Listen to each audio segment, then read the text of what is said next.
இன்னைக்கு அதாவது டிசம்பர் 5 இந்த டிசம்பர் 5லாம் வீடு பால் காய்ச்சிடணும்னு நினச்சிட்டு இருந்தோம். ஆனால் அந்த டைமில் வீடு பால் காய்ச்சற அளவுக்கு வீட்டு வேலை முடியலங்க. நிறைய டைம் மழை வந்து வீட்டு வேலை நின்றுடுச்சு. ஒரு சில டைமில் கொத்துக்காரங்களுமே இப்படி போட்டுறாங்க. கீழ் மட்டத்தில் வேலை செஞ்சுட்டு இருக்கும்போது பெருசாக ஒன்றும் தெரியல. அடுத்த மாடிக்கு வந்து வேலை செய்யும் போது கொஞ்சம் கஷ்டமாக தாங்க இருக்குது. எல்லா பொருளையும் மேலே தூக்கி கொடுக்கும்போது ரொம்பவே கஷ்டமான ஒரு வேலையாக தான் இருக்குது.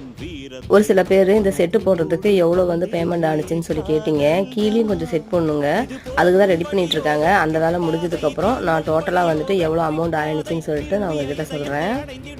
குட்டிமா ஸ்கூல் விட்டு வந்துட்டாங்க. வந்தோடனே தோட்டத்துக்கு போயிட்டோம். அங்கே போயிட்டு சுரக்கா இருந்துச்சுங்க. அன்னைக்கு நிறைய பிஞ்சு இருந்துச்சு. சரி, அந்த பிஞ்சினா இன்னைக்கு கொஞ்சம் பெருசாக இருக்குமேன்னு சொல்லிட்டு காய் பறிக்க ஆரம்பிச்சிட்டேன். இன்றைக்குமே ஒரு 3 சுரக்கா இருந்துச்சுங்க. சரின்ட்டு அதை பறிச்சிட்டேன். அதுக்கப்புறம் கொஞ்சமாக தக்காளி இருந்துச்சு காட்டில். சரின்ட்டு தக்காளியும் பறிக்க ஆரம்பிச்சிட்டேன். தக்காளி வந்து பார்த்திங்கன்னா கிலோ 70 ரூபாய்க்கு போகுது. உங்கள் ஏரியாவில் எவ்வளோ போகுதுன்னு சொல்லிட்டு கமெண்ட் பாக்ஸில் கமெண்ட் பண்ணுங்கள்.